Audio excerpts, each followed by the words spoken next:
adalah semacam kesadaran eksistensial yang korelatif. Artinya eksistensi kita itu ada, Allah wujudkan. Allah titip kita kehidupan, tetapi kehidupan itu tidaklah bebas.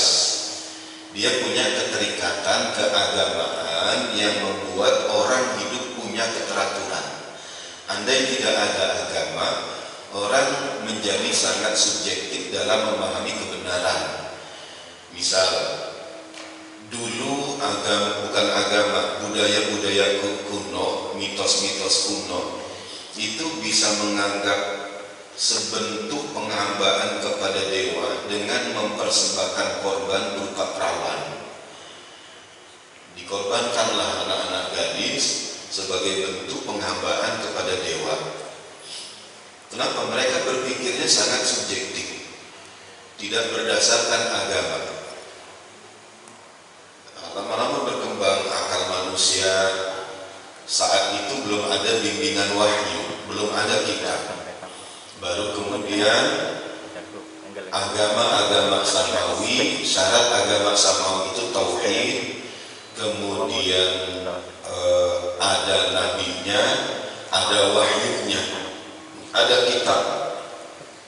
Ya, maka kita alhamdulillah sebagai umat Nabi Muhammad itu mendapat satu kesempurnaan dari proses agama-agama dalam sejarahnya dengan satu petunjuk yang disebut Al-Quran, dan Al-Quran ini tidak akan berubah sampai akhir zaman.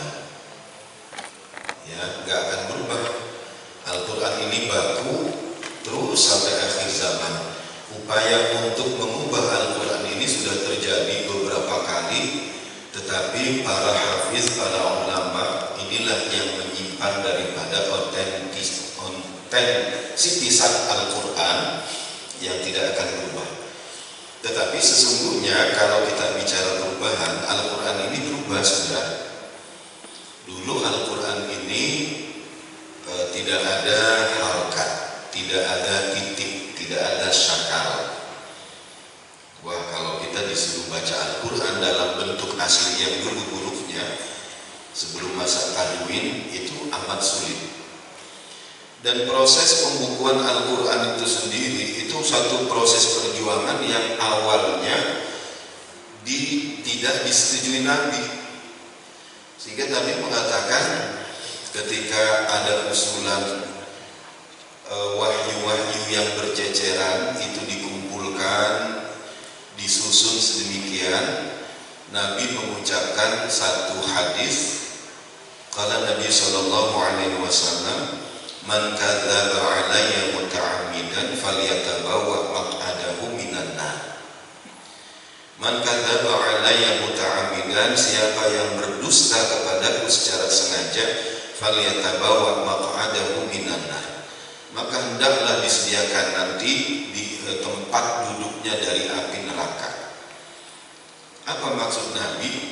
Nabi khawatir ada pemalsuan, ada percampuran antara ayat-ayat Al-Quran yang waktu itu diwahyukan Nabi tercecer, tertulis, tidak tersusun dengan ucapan-ucapan Nabi.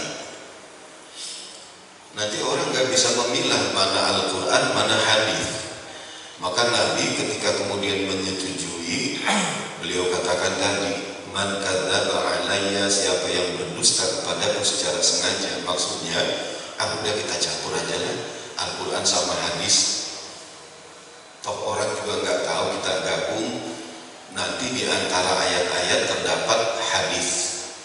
Maka Nabi betul-betul mengancam, siapa yang berdusta kepadaku secara sengaja, maka akan disediakan tempat duduknya dari api neraka, agar proses selektivitas dan pemilahan antara ayat-ayat Allah dengan hadis itu betul-betul standarnya sangat teliti, hati-hati. Makanya kita meyakini bahwa saat ini yang kalau ada bentuk Al-Quran, yaitu Al-Quran, bukan ada hadisnya. Hadis beda lagi, ya hadis tersusun sedemikian rupa. Jadi dari mulai Al-Fatihah sampai Anas, yaitulah Al-Quran. Metode penyusunannya tauqifi. Tauqifi itu tidak tersusun seperti orang buat skripsi. Kalau Al-Quran, mana wahyu pertama nggak disusun di ayat pertama. Wahyu pertama kan Al-Alaq, 5 ayat dulu. Jadi tidak langsung seluruh satu ayat itu selesai. Sampai 5 ayat dulu di Gua Hira, Iqra bismi rabbikal ladzi khalaq, khalaqal insana min 'alaq, Iqra wa rabbukal akram alladzi 'allama bil qalam, 'allamal insana ma lam ya'lam. Itu terputus. Nah, itu baru kemudian berapa lama lagi turun, ya itu pun nggak langsung Al-Alaq lagi. Jadi jamaah sekalian,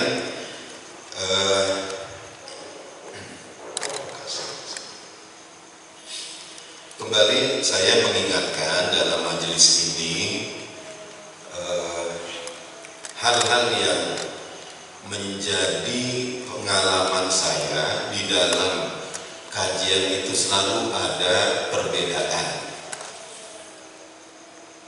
Ada perbedaan yang 2 minggu lalu saya sampaikan. Pertama, keutamaan orang yang berilmu dengan yang orang ibadah tanpa ilmu itu seumpama bulan di antara bintang-bintang. Fadlul alimi 'alal 'abidi ka fadlil qamar 'ala sa'iril kawakib. Keutamaan al-alim, orang yang alim mengetahui, orang yang berilmu, 'alal 'abid, terhadap orang yang ibadah, ka fadlil qamar, seumpama bulan 'ala sa'iril kawakib, di antara keseluruhan bintang-bintang. Visualnya dari 1.000.000 bintang yang bertabur ada 1 bulan, maka cahaya daripada 1 itulah yang lebih terang daripada bintang-bintang. Bukan bintang tidak ada cahaya, dia cuma terlip. Tetapi 1 bulan itu bisa lebih terang daripada bintang-bintang tersebut. Kenapa? Ilmunya. Jadi ibadah ini, maksud daripada hadis tadi, harus didasari kepada ilmu. Yarfa'illahu alladhina amanu minkum walladhina utul ilma darajat. Kalau soal iman, itu pasti dari awal semenjak mau ditiup ke dalam wadah bayi, itu kita udah beriman. 4 bulan di dalam kandungan kehamilan seorang ibu, itu kita dititip ruh, yang ruh itu adalah unsur yang paling dekat kepada Allah. Alastu birabbikum bala syahidna. Barulah setelah syarat pengakuan kita, benar kami persaksikan wahai Tuhanku, Engkau adalah Allah dan kami akan menjalankan apa yang Engkau perintahkan. Dititiplah ruh ke dalam tubuh bayi.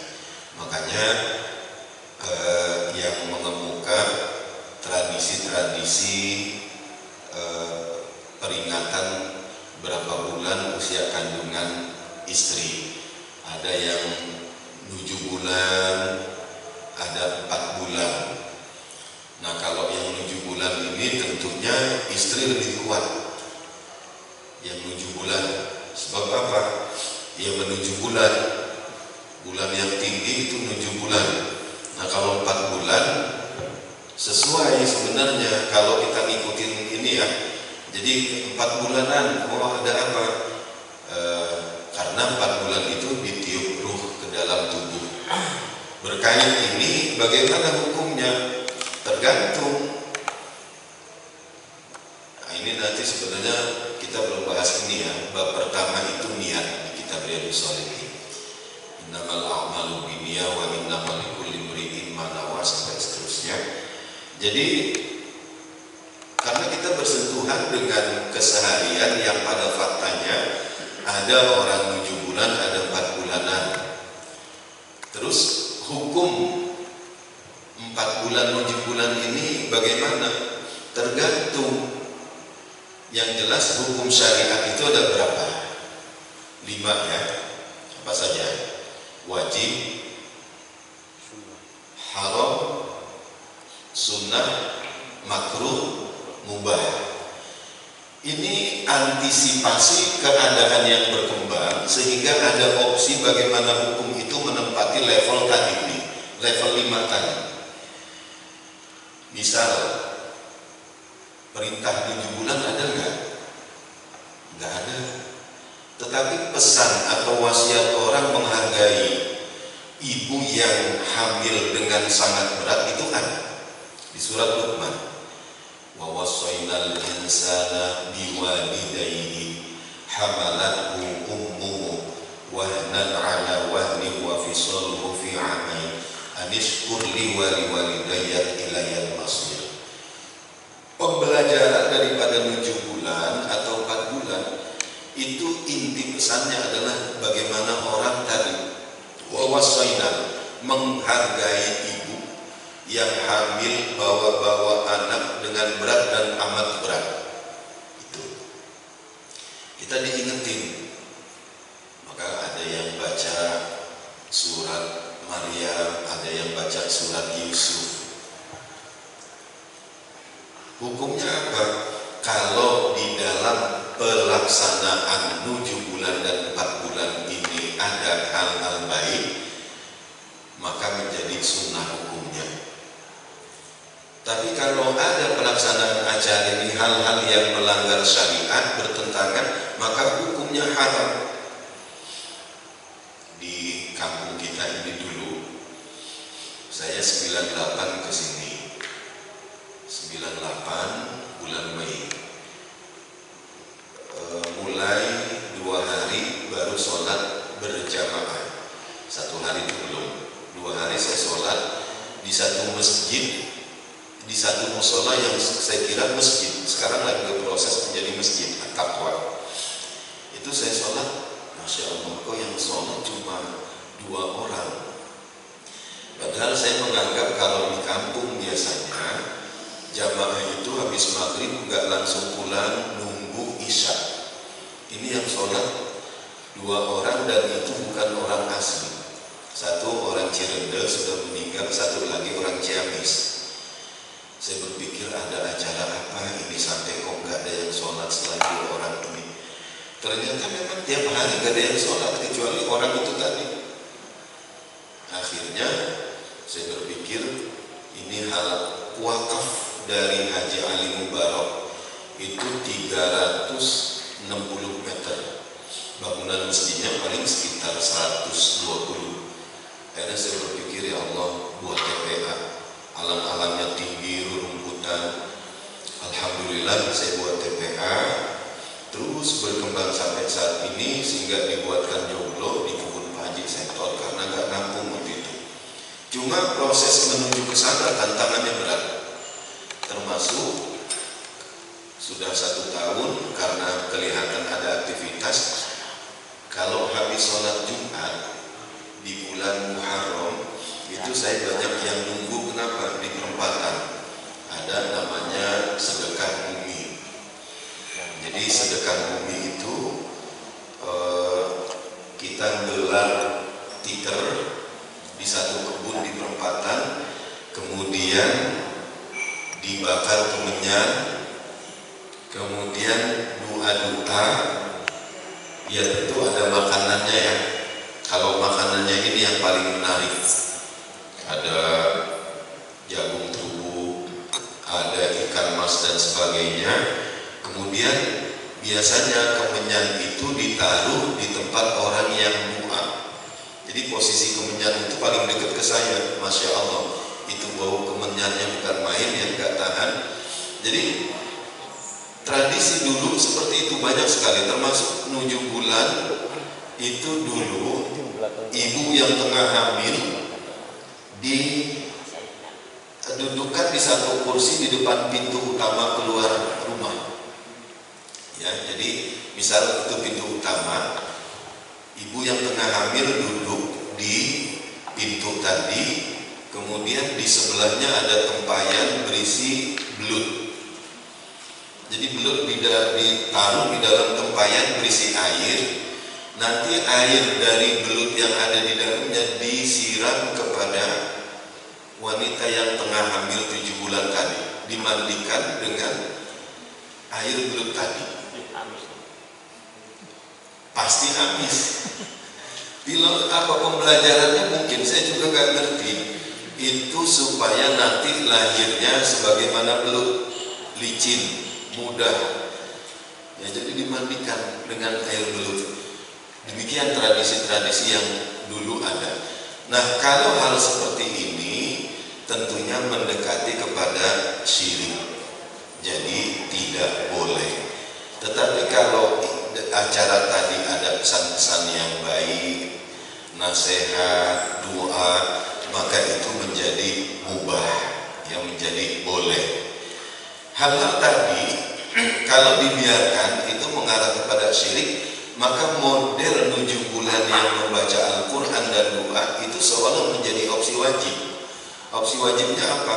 Tidak ada pilihan lain kecuali kita menjadi model bagaimana 7 bulan ini ada doa-doa, ada nasihat. Maka itu menjadi wajib untuk mengganti model 7 bulan yang mendekati kepada syirik. Nah, jamaah sekalian, kembali tadi, jadi ilmu, semangat untuk menuntut ilmu, mendatangi majelis ini sebagaimana saya pesan lalu, itu harus ada pada kita.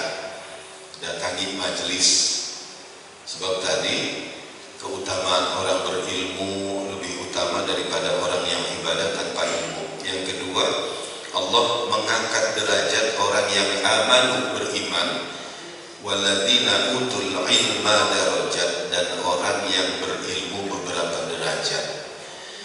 Jadi kita nggak bisa merasa bebas dengan tidak mengetahui ilmu agama, lantas tidak tertuntut pertanggungjawaban itu. Saya kan nggak tahu, saya kan belum belajar, saya kan begini. Jadi sebenarnya ada beberapa hari lalu problem soal waris di dekat rumah. Jadi si anak ini mendapatkan, perempuan ini dulu merawat bapaknya, maka dia merasa berhak untuk mendapatkan waris lebih dari sekedar yang didapatkan. Kan kalau waris simpelnya laki 2 perempuan 1, tapi dia nuntut lebih karena dia merasa merawat. Ketika diterangkan oleh abangnya perihal hukum itu, adiknya yang laki juga ya itu mendatangi, kemudian bilang, kamu kan ngerti agama, ke abangnya yang maunya itu sesuai pembagiannya. Kalau saya kan bodoh. Nah, ucapan ini sebenarnya nggak patut. Kamu kan yang ngerti agama, seolah bahwa kalau orang nggak mengerti agama itu harus dimaklumi. Untuk ketika tuntutannya salah, permintaannya salah karena dia nggak ngerti agama. Padahal pengakuan dia nggak ngerti agama itu menjadi satu kebodohan tersendiri. Bahwa orang diberi kewajiban menuntut agama itu tidak dipilih Allah si A si B, semuanya sama. Pak Bahtiar sampai ke pinggir sana, tuntutan untuk beragama, ilmu agama sama. Jadi orang tidak bisa mengelak, saya nggak tahu, saya bodoh, saya awam, maka seolah kebodohan dia dapat dimaklumi untuk tidak mengerjakan amal ibadah.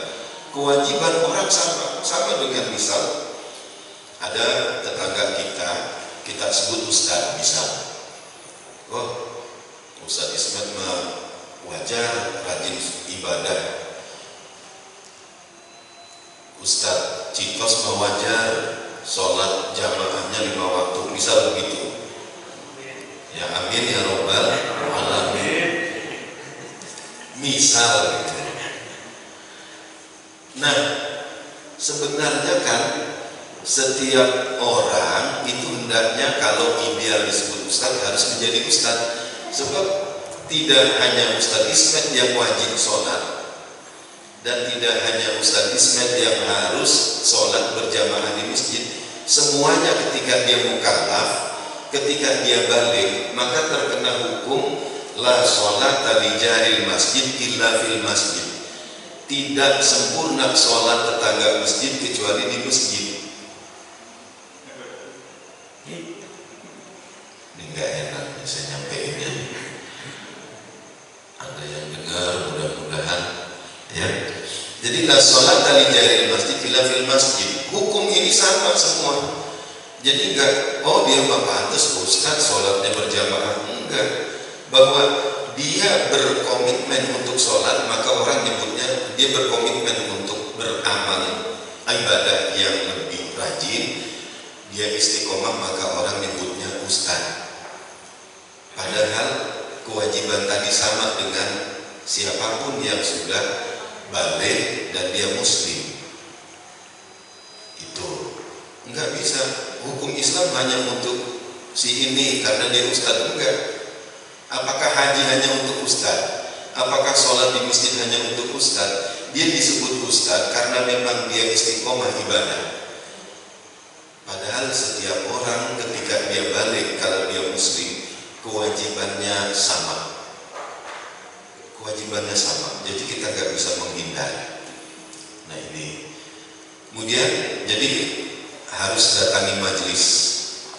Ya, man arada dunya fa'alaihi bil ilmi wa man arada al akhirah fa'alaihi bil ilmi wa man arada huma fa'alaihi bil ilmi. Siapa yang ingin dunia, hendaklah dia harus berilmu. Mau akhirat juga berilmu. Siapa mau menghendaki keduanya, dunia dan akhirat, maka juga ilmu. Kenapa saya sampaikan untuk menyemangati datang ke majelis? Karena ternyata banyak sekali soal yang simple, yang awam saja itu nggak diketahui. Yang saya contoh kemarin, ada tamu datang, saya nemenin makan subuhan. Selesai makan, saya minum, saya kumur, kemudian saya sholat bareng. Ditanya, Ustaz kok nggak wudhu lagi? Katanya. Ada nggak yang sepaham bahwa makan itu batal? Makan membatalkan, ada nggak? Ini takut-takut jawabannya. Makan membatalkan nggak? Enggak, tapi kalau saya batal. Jadi saya makan sambil memegang tangan perempuan bukan istri saya, itu batal. Ya. No comment. No comment, Pak Citos.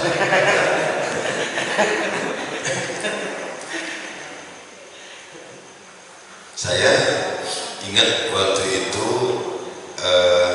saya ngantar teman saya dari Gontor main ke Alinaya. Waktu itu almarhum Ustaz Falak masih ada. Teman merokok ya, ngerokok. Rupanya mungkin Ustaz Falak ingin juga ikut ngerokok, ngobrol lama, beliau merokok. Saya sih perhatiin aja. Selesai merokok, beliau kumur. Kemudian gak wudhu lagi sholat. Ini. Nah, yang ada tingkatan orang makan itu adalah makruh. Bila mana makanannya itu baunya tidak disukai, makruh, dibenci. Bawang merah, bawang putih, rokok mungkin termasuk ya, rokok. Tapi kalau sebelahnya kiri kanan rokok juga kan gak makruh jadinya. Sama-sama suka bau tembakau kan. Maklumi, ini jadi pembelaan lagi nih. Enggak.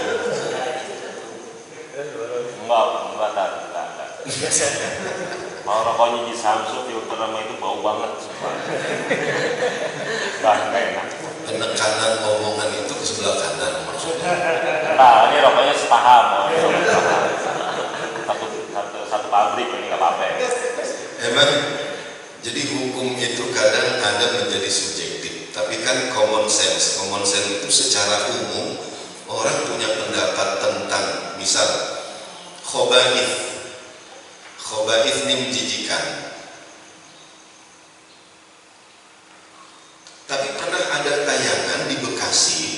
misal kecoa itu haram, ya kecoa haram. Itu masuknya unsur khaba'ith. Tapi ada pernah ditayangkan di TV, di Antv, waktu itu masih ramai makanan ekstrim. Dia membuat satu lubang di rumahnya kurang lebih setengah meter. Kemudian dia makan itu kecoa, dia kunyah, ditayangin. Nah ini kan nanti ada orang berdalih, kalau emang nggak menjijikan apakah haram? Standar umum sesuatu yang menjijikan itu khaba'ith haram, tapi nanti subjektif, saya nggak menjijikan apakah kemudian menjadi halal. Nah ini ya sama rokok yang kemarin kita bahas, ini bukan kan keharaman rokok ini kan Majelis Tarjih Muhammadiyah NU belum ya, masih makruh. Larangan rokok kan nggak ada di zaman Rasul. Pengalaman Umar yang gagah disiplin, kemudian beliau berhenti di padang pasir, nyalakan api unggun, ngerokok, nggak ada. Berikut berkembanglah rokok menjadi masalah global, nasional. Agama mengambil ranah mengantisipasi hal ini. Di Indonesia ormas terbesar Islam itu ya dua, Muhammadiyah, NU. Sebenarnya dulu Muhammadiyah NU itu sama, makanya dulu siapa pendiri NU? Kiai Haji Ahmad Dahlan ya. Siapa? NU Asasi Masyari. Kalau Muhammadiyah, alhamdulillah hafal. Padahal dibalik doangnya. Maka dipanggil dulu beliau Kiai Haji Ahmad Dahlan. Kalau berikutnya kan nggak ada disebut orang-orang yang menjadi ketua Muhammadiyah sebagai kiai. Dulu Kiai Haji Ahmad Dahlan, sama dengan Hadratus Syekh Kiai Haji Hashim Asy'ari. Ibadahnya juga sama, cuma berikut majelis tarjihnya diisi oleh orang-orang yang lulusan Saudi. Maka kemudian berubah ya. Nah, Muhammadiyah majelis tarjihnya itu mengharamkan rokok. Kok berani-beraninya ngaramin rokok? Kan zaman Nabi nggak ada. Di surat Al-Quran pun nggak ada tentang hukum rokok. Nah, pengambilan ketetapan hukum itu ada namanya analogi atau kias. Analogi atau kias memang tidak ada ayat, tapi unsur-unsur yang sama pada ayat lain itu ada pada hukum rokok. Ini yang masih rokok silakan ya. Nah, nggak apa-apa. Pak Hadi kalau ke rumah Pak Anto silakan aja. Nanti saya ikut-ikut sekali-sekali boleh ya.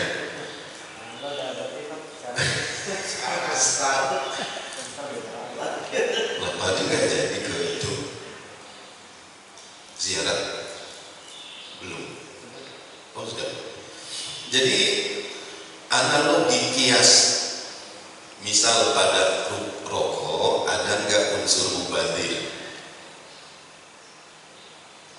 Jangan nggak enak jawab, walaupun tetangga sebelah kita merokok, jangan nggak enak mubadzir. Objektif aja. Ada. Terus didorong baru gitu. Ntar selesai sholat ketemu sama Pak, maaf tadi saya nggak enak, jadi saya jawab. Jadi ada ya unsurnya. Benar unsur rokok ada. Nah ini subjektif, nanti saya mau jelasin, berdalil lagi nanti. Saya ada tetangga depan rumah saya, Ustaz Pak Citos. Kalau saya ngadiri takziah, dia merokok, itu tangannya udah gemeter gitu. Saya tanya, Ustaz, ngerokok habis berapa dalam satu hari? 3 sampai 4. Masya Allah banyak amat 3 sampai 4 batang. Mending 3 sampai 4 batang, 4 bungkus. Rokoknya Jisamsuk rokoknya. Kalau lagi ada tahlil, dia ikut ngaji sampai tengah malam, bisa 4. Kalau normalnya 3 bungkus. Itu. Terus saya tanya lanjut lagi, kalau ngopi, normalnya kalau lagi misal nggak ada acara apa gitu ya, bisa 5. Terus kalau lagi ada acara seperti ini, tahlil atau apa, 17.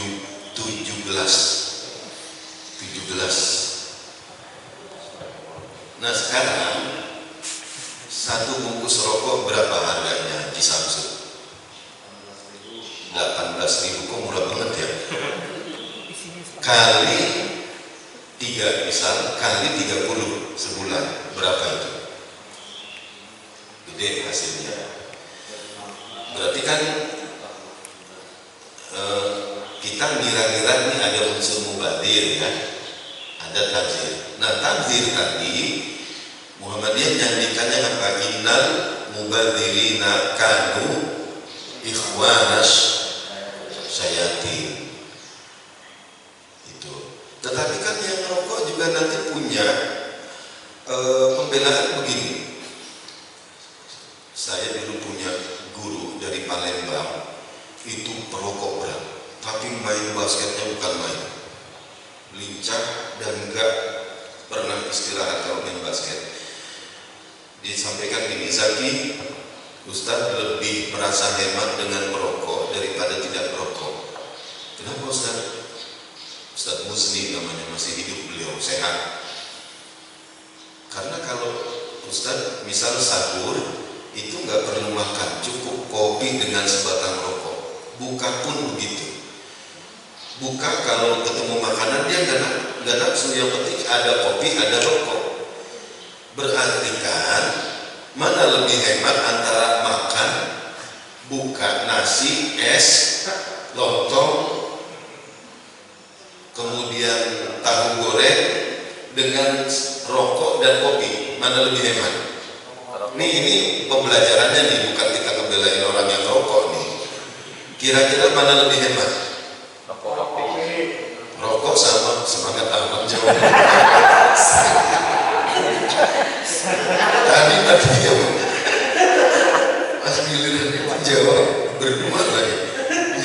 Jadi rokok sama kopi, nah, itu per kasus ya bolehlah kita terima nih. Yang kedua, Muhammadiyah, bunuh diri itu dosa besar, membunuh orang lain juga dosa besar. Pada rokok ada nggak bahaya yang menimbulkan mafsadat buat diri sendiri dan orang lain? Ada. Tumben objek. Alhamdulillah. Ada yang melas suaranya. Ada. Nggak sambil senyum. Ada. Nggak. Ada. Jadi makanya la doror wa la diror. Jangan membahayakan diri sendiri, juga membahayakan orang lain. Itu sehingga diambillah kesimpulan merokok itu nggak enak. Kalau bilang haram nggak boleh menurut Muhammadiyah. Tapi kalau NU nggak, karena banyak lagi pertimbangan, petani tembakaunya, karyawannya, soal laju ekonomi dan sebagainya. Ya sama dengan misal bank syariah ini belum mewadahi, belum nasional, sehingga fatwa keharaman bank konvensional juga belum secara tegas. Karena kalau nanti karyawan pegawai putih dari bank konvensional ada madorot dan mafsadat baru, dia nggak punya pemasukan, anak istrinya bagaimana makan dan pendidikannya. Ini mendorong bank-bank konvensional harus menasional, sehingga nanti ketika ada fatwa keharaman, pegawainya udah dapat wadah untuk dapat bekerja di bank-bank syariah itu. Jadi teman-teman, hukum ini itu selalu punya dinamika. Di zaman Nabi nggak ada, tapi berikutnya kan ada persoalan-persoalan yang itu harus ada bagaimana agama mengambil sikap. Tetapi agama ternyata tidak hitam putih. Ya soal tadi itu, Agama tidak hitam putih. Kita nggak bisa mengadili orang dengan ini nggak boleh ini. Dalam hal yang prinsip yang dulu saya sampaikan itu memang nggak bisa diubah. Misal orang kita sepakat dan berdasarkan para ulama agama bahwa Al-Fatihah itu di dalam sholat hukumnya rukun sholat. Jadi soal Al-Fatihah itu nggak boleh diganti, rukun dia. Tetapi kalau bacaan surat pendek itu sunnah, makanya orang membaca surat setelah waladhdallin pun berbeda-beda. Enggak dibaca, sah nggak sholatnya? Sah. Waladhdallin, amin. Imamnya langsung Allahu Akbar, langsung ruku. Kalau yang awam mungkin dia mufaroqah atau mu'tazil, bisa sendiri. Jadi kalau yang udah mungkin imamnya mau mempersingkat atau apa, atau bacaan surat ini maksudnya sunnah, jadi dia nggak bakal tetap sah sholatnya kalaupun nggak dibaca. Makanya dalam hal surah memang ada tuntutan, misal baca Al-A'la, Al-Ghasyiyah, Al-Kafirun, Al-Mu'awwidhatain. Jangan memperpanjang bacaan bila mana makmumnya itu banyak orang yang lemah, yang tua, yang gugur, yang sakit. Itu tuntutan-tuntutannya. Jadi kalau dalam hal usul itu nggak boleh kita berbeda. Oh ganti aja dah sholat. Saya lagi hobi banget sholat nih. Saya mau sholat zuhur jadi 4-5 rakaat. Lagi seneng-senengnya, boleh nggak? Nggak boleh. Kalau dia mungkin, maka sholat yang 4 rakaat. Kalau dia musafir, bila mana memang jarak perjalanannya dia sudah menempuh 134 km, perjalanannya tidak untuk maksiat menurut Imam Syafi'i, maka dia boleh mengqashar sholat berdasar surat An-Nisa 101. Bismillahirrahmanirrahim. Fa idza darabtum fil ardi falaysa 'alaikum junahun an taqsuru minas shalah in khiftum ayaftinakumul ladzina kafaru. Dibolehkan. Cuma memang dalam ibadah ini ada soal legal dan emosional. Legalnya fikih bicaranya, sunnah, wajib, batal, sah atau tidak, itu fikih. Menyangkut emosional, perasaan, misalnya saya udah mungkin bahkan 200 kilo, saya udah boleh untuk mengqashar menjamak sholat, tetapi secara perasaan kok saya masih sanggup kok sholat nggak diqashar, saya masih sanggup sholat nggak dijamak, sehingga akhirnya pilihan untuk mengqashar dan menjamak tidak dilakukan.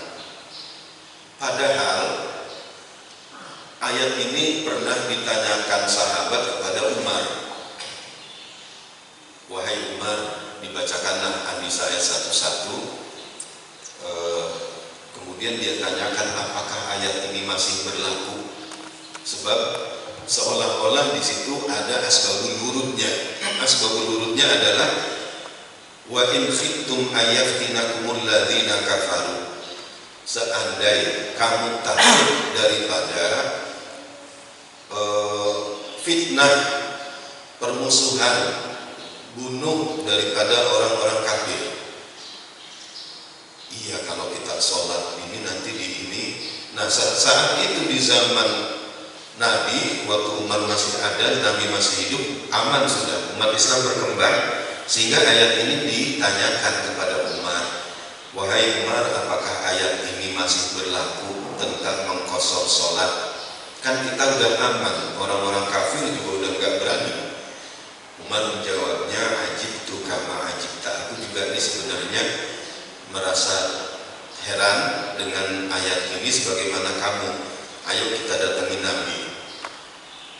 Jadi mereka ragu dengan ayat ini masih berlaku enggak.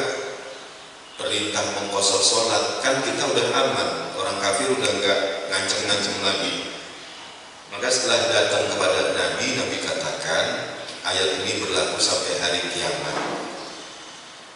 Dan mengqashar sholat itu termasuk sedekahnya Allah. Ambillah sedekahnya Allah. Jadi itu perjalanan. Tapi kan nanti ada yang saya rasanya nggak mau mengqashar. Pernah bahkan tadi ya soal yang antara legalitas itu fikih bicaranya, tapi ada emosional yang saya sampaikan bahwa saya punya paman. Saya sempat nunggu beliau waktu sakit di Rumah Sakit Islam Jakarta, minta diambilkan air untuk wudu, dia sholat. Setelah pulang, dia manggil ponakannya untuk terus dia bacakan Quran di sekitar dia. Kemudian dia sholat. Saya tanya, Betawi ya, namanya Muniri. Cigaji, kok Cigaji sholat? Lagi kan waktu itu udah sholat. Apa jawab beliau? Iya, dulu Cigaji belum sholat, tapi perasaan sholat Cigaji waktu sakit nggak sempurna. Maka Cigaji sholat lagi yang sholat kemarin di rumah sakit saat sakit. Walaupun udah gugur kewajibannya, ya agama kan nggak ngeberatin gitu, kondisional. Tapi dia tetap secara perasaan emosional dia merasa itu nggak sempurna, maka dia sholat lagi. Ini walaupun udah nggak bisa jalan, itu sholat berjamaah di masjid. Nganter itu anaknya, motor yang nganternya King. Jadi kita kalau udah jam 15 mau zuhur, 15 menit mau asar, itu kedengeran motor King RX. Wah, Cigaji mau sholat nih, pasti diantar. Padahal udah nggak bisa jalan, tapi sholat lima waktunya selalu di masjid. Itulah tadi, pada tahapan tertentu kewajiban itu dilampaui dengan kebutuhan. Jadi awalnya kewajiban, mau diperintah bini, istri, mau nggak enak sama anak, mau nggak enak sama tetangga, udah berangkat aja. Jangan pas sudah di masjid dibuat dia nggak nyaman. Masya Allah, tiba-tiba ditegur, Pak Hadi tumben sholat, pantesan nggak hujan, kan nggak enakin. Alhamdulillah, Masya Allah, anak kangen ente dari kemarin, ayo suruh ke dalam, itu kan enak, dia nyaman. Ini malah disindir, tumben sholat, dari kemarin kemana aja. Masya Allah, akhirnya buat nyaman orang. Mau apapun awalnya, lama-lama dia akan terbawa. Yang tadinya kebutuhan, yang tadinya kewajiban, lama-lama kebutuhan. Kalau masih ngitung, merasa masih terjebak pada kewajiban, itu kita terusik dengan saat kerja ada azan, aduh berat nih, padahal berapa menit sih kita sholat. Tapi kalau kita sudah menggantungkan hal kepada Allah, iyyaka na'budu, kita dikasih oksigen, kita dihamparkan bumi untuk melangkah berpijak gratis. Apa yang kita upayakan dapat hakikatnya dari Allah, tidak dari siapa, dari Allah. Jangan takabur, ini usaha saya sendiri, tenaga saya sendiri. Allah berkasih. Maka bentuk kesyukuran kita dan ketergantungan semakin nyata kepada Allah manakala halnya kita kaitkan dengan hakikatnya Allah. Tahapan-tahapan kehidupan kita itu yang dulu kita khawatirkan wujud. Saya bisa kerja enggak, saya dapat istri enggak, saya bisa menghidupi anak enggak. Masya Allah, terus bertahap. Semua yang dulu kita bayangkan berat wujud. Siapa yang mewujudkannya? Allah. Cuma peran Allah ini tersingkir dengan akal dan perasaan bahwa kita lagi yang mewujudkannya. Memang takdir Allah itu kan historis. Ketetapan Allah itu historis, mendunia, ada proses di mana ikhtiar manusia mesti. Enggak tiba-tiba orang doa dari atas duit jatuh, enggak. Seberapapun sering dia doa, kalau ininya rapat, itu nggak akan turun uang dari langit. Kecuali ada bolong, helikopter menjatuhkan mungkin, ya. Tapi kalau begini nggak mungkin. Makanya harus historis apa? Keterlibatan manusia untuk mewujudkan doa.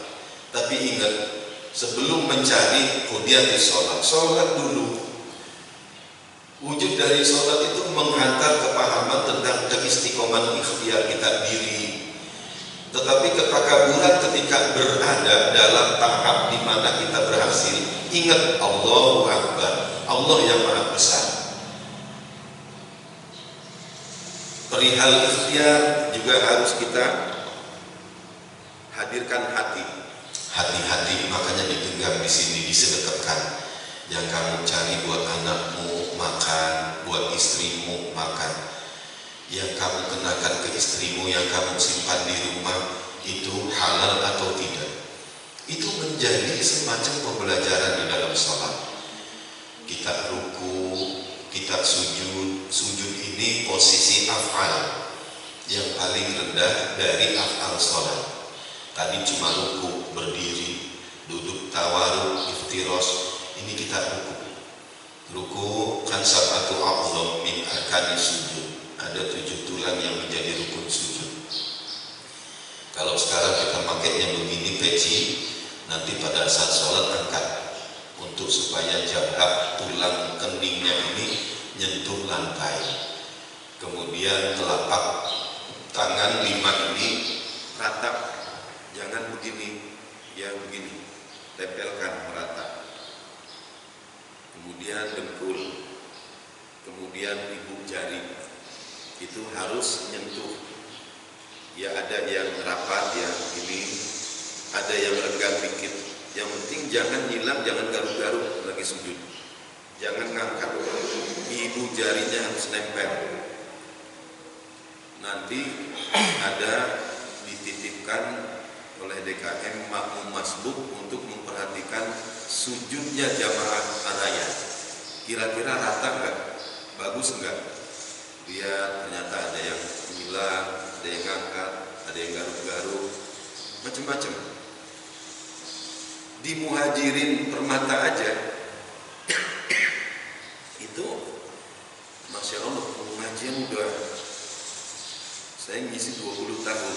Awal pertama membahas itu tentang sholat, kaifiyat sholat. Tapi ya masih ada. Ada yang garuk-garuk. Kalau lagi sujudnya itu, makanya harus hati-hati. Ibu jari kita jempol itu harus, dan bentuknya simetris. Jadi rata. Yang ini begini, ini juga begini. Nanti ketika duduk antara 2 sujud, kaki kanannya menekuk jempolnya, kaki kiri di bawah pantat masuk. Ya.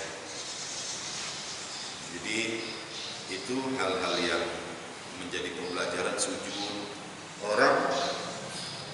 Ya memang secara fikih itu menjadi standar yang awal. Bagaimana ukurannya, sah atau enggak, tetapi secara tasawufnya ada banyak pembelajaran kita sujud mengingatkan bahwa kita nanti mati. Tempat di mana paling kita tolak itu pasti kita akan datang. Gak ada yang bisa nolak. Dan 3 tempat yang paling enggan kita untuk ada di situ dalam posisi seolah kita sujud itu 3 sifat: sempit, gelap, panas. Itu pasti 3 sifatnya. Sempit, udah mulai orang dikabarkan meninggal, kita datang lagi diukur dengan tali rafia dari kepala sampai ujung kaki, udah segitu.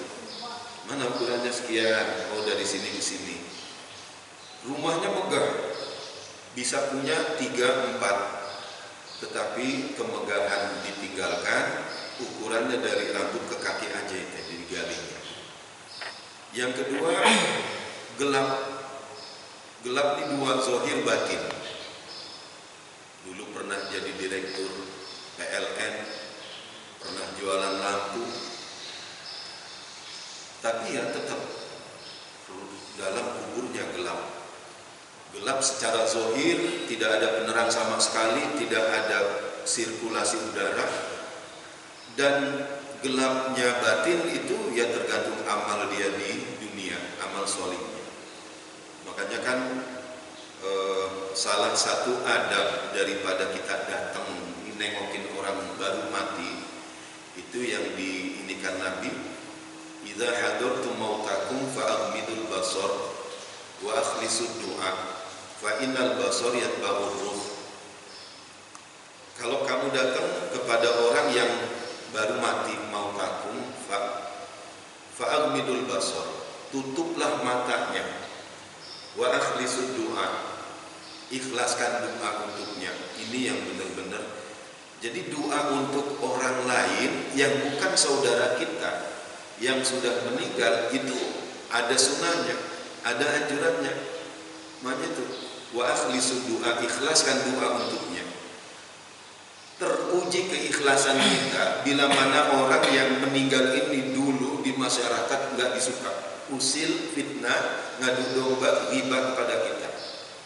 Itu baru, ya Allah, syukur kenapa enggak dari kemarin meninggal, bukan main dah. Jangan, urusan dia udah selesai, ikhlasin malah didoain. Apa doanya? Ya Allah, angkat derajatnya di kuburnya, hindarkan fitnah, hapus, maafkan kesalahan-kesalahannya. Jadi kan itu doa disuruh kita pada orang yang siapapun dia, jangan disebut-sebut. Ya Allah, sendal saya kemarin ini hilang sama dia nih, alhamdulillah dia mati nih. Jangan, doakan, akhlisu doa.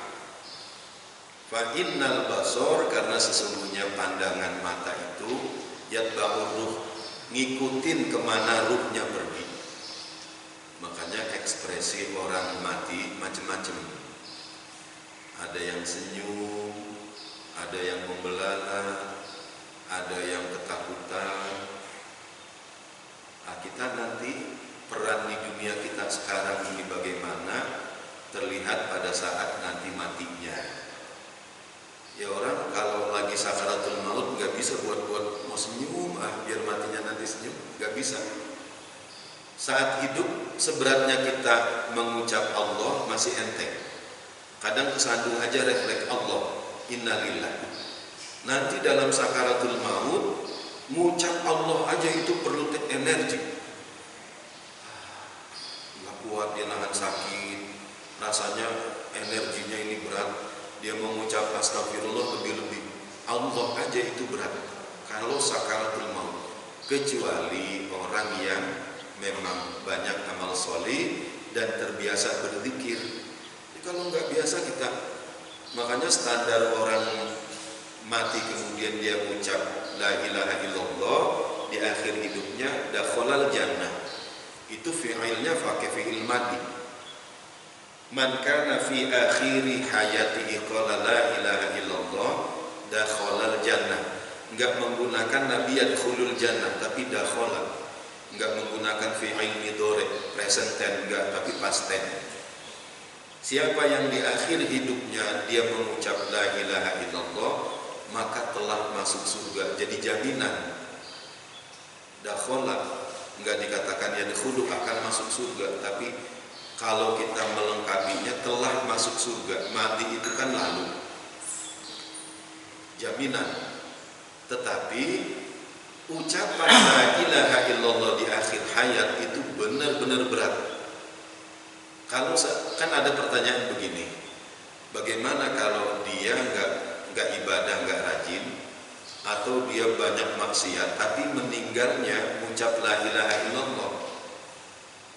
Berarti kalau dia benar mengucap la ilaha illallah saat meninggal, walau di umumnya diketahui dia maksiat, dia bagaimana, ada rahasia yang tidak diketahui orang tentang kesolehan tersembunyi dari orang ini, sehingga dia punya kemudahan mengucap la ilaha illallah. Itu pasti. Ibarat mungkin secara sederhana kita mengandaikan ucapan la ilaha illallah itu buah yang pohon yang punya buah yang dirawat, disemai, disiram. Nyiramnya apa? Dengan zikir, disemainya dengan ibadah, dirawatnya dengan sholat. Maka nanti dia akan berbuah. Buahnya apa? Di akhirnya ucapan la ilaha illallah. Kalau mana dia memang gak ada ibadah, maksiat, maka ucapan la ilaha illallah itu anugerah banget. Gak bisa orang kalau maksiat itu ucap la ilaha illallah. Jadi ucapan la ilaha illallah yang ringan pada saat kita sehat, itu relasinya pada saat orang hidup. Dia ibadah, insya Allah ucap la ilaha illallahnya diwujudkan. Tapi dia ahli maksiat, dia mengucap la ilaha illallah, gak bisa. Jadi pertanyaannya adalah, apakah iya orang yang dikenal maksiat itu benar ahli maksiat? Itu jangan-jangan dia memang ibadah tapi dia sembunyikan sehingga ketika dia meninggal ucap la ilaha illallah. Ini teman-teman sekalian. Kemudian kita lanjut. Setelah datang ke majelis ilmu, rajin datang, ada yang tersentuh, ada yang berubah dia. Maka kemudian persoalan kedua kemarin itu,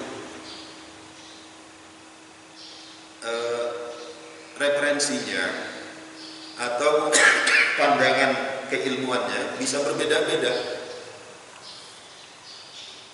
Ustadz ini bilang begini, yang ini bilang begini, ini bilang begini. Boleh diterima semua sebagai keluasan wacana. Jangan nutup diri. Saya mau sama Ustadz ini, saya maunya ini. Saya, ibu-ibu pengajian itu saya selalu anjurkan, ngajilah ke Ustadz ini, ke Ustadz ini, semakin luas ilmu. Ghazaratul madah, wawasannya luas, materinya luas. Tetapi perimbangannya adalah dari diri kita. Sebab gini, nanti masalah niat, ya misal nih, di hadis ini kan bab pertamanya itu membahas niat. Innamal a'malu binniyah wa innamal likulli imri'in ma nawa. Faman kanat hijratuhu ila Allah wa ila rasulih fa hijratuhu ila Allah wa ila rasulih. Wa man kanat hijratuhu ila dunya aw imra'atun wa man kanat hijratuhu ila dunya yusibuha aw imra'ah yunkihuha fa kanat hijratuhu ila ma hajara ilaiha. Itu hadis tentang niat. Nanti pemahaman niat berbeda-beda. Ada yang mengatakan niat gak usah dilafazkan, cukup di hati. Asal ulama, niat di hati memang tetap rukun, tetap dikuatkan, dianjurkan dengan lafaz. Ada begitu.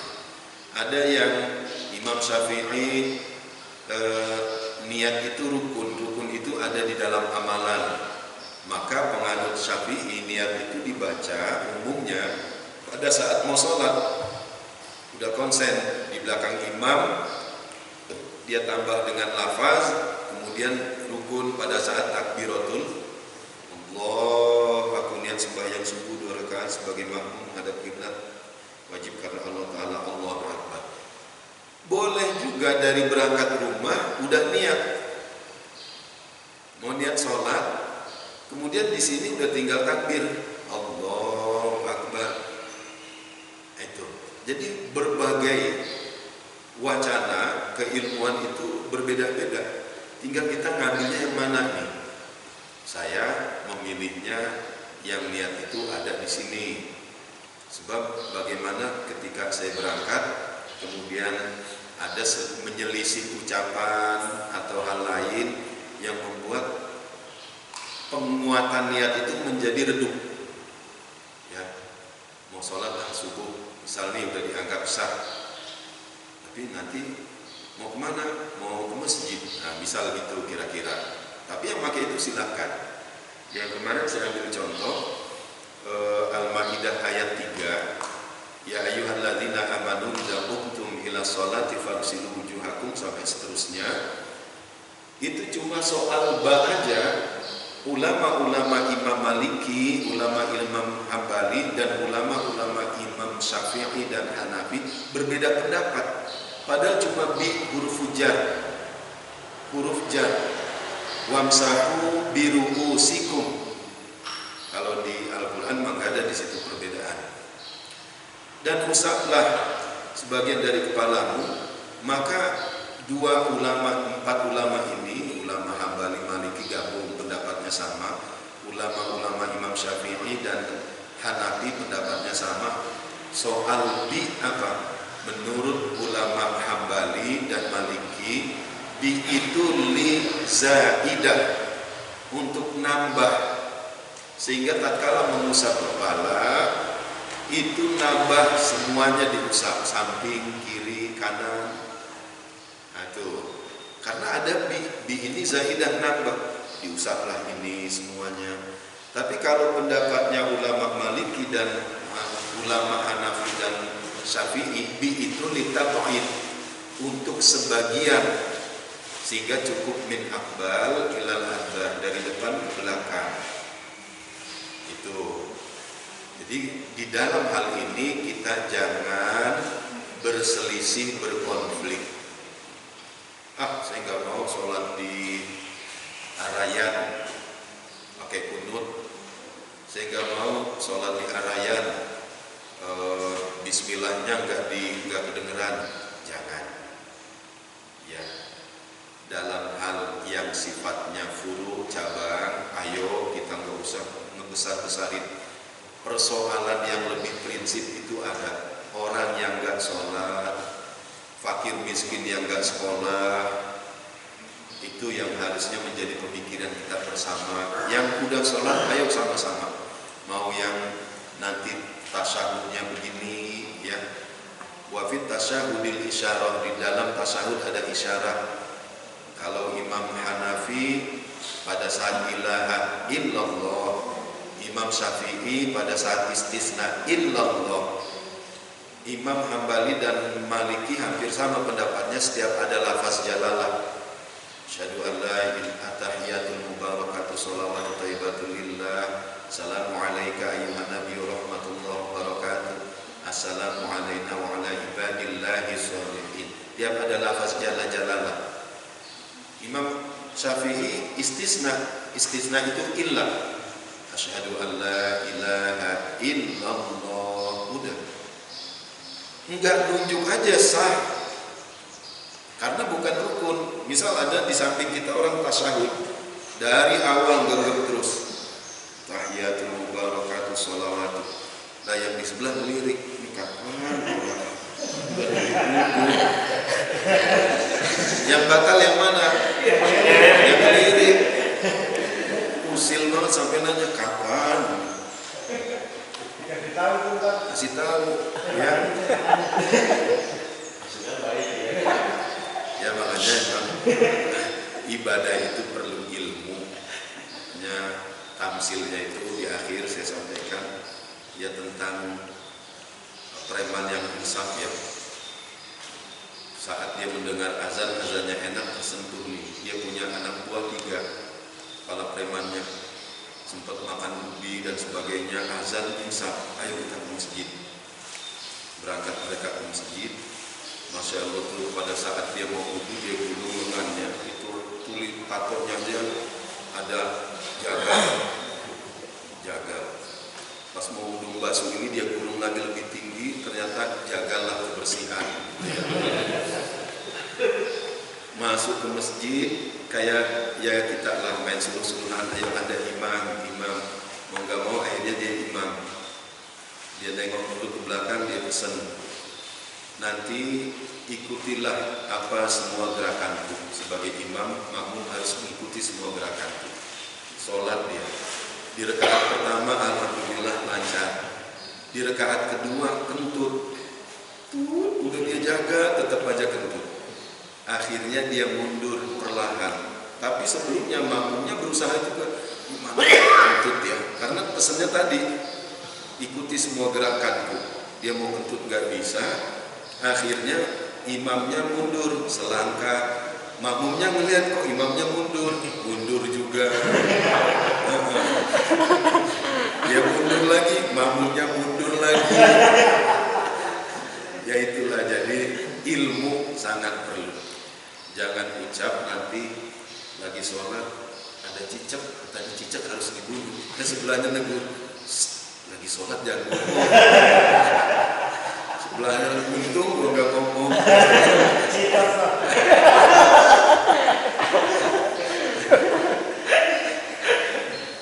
Ya jamaah sekalian, ini saya jam 7 harus ke Geria Asri, jadi kita cukupkan. Mudah-mudahan apa yang kita sama-sama sampaikan bermanfaat. Banyaklah bertanya, fasalu ahla dzikri in kuntum la ta'lamun.